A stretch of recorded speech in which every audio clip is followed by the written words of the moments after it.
Zvakaoma mhuri yeZimbabwe tadzoka zvekare uye on favorite chat tinokupakurai nyaya zvinenge zvichiitika munyika all the updates. Okay, so today pakashata guys. Inini chandoziva ndechekuti vanhu ava veZanu-PF ava havadi kukritisaizwa, havadi kuudzwa chokwadi, cause zvese zvavanenge vachingoita kungobira vanhu neutsotsi. Okay, saka nyaya yandinayo panapa zviri kunzi izvo Zanu-PF develops social media policy to regulate members' online behavior.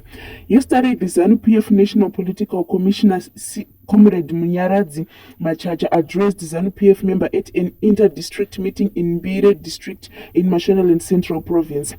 PB member Comrade Machacha took the opportunity to officially announce and inform the mass on several party members who have been suspended and expelled due to media abuse. To address this issue, Comrade Machacha said that the party Zanu-PF is developing a social media policy to guide members' behavior on social media, which has already been submitted to the Politburo for review.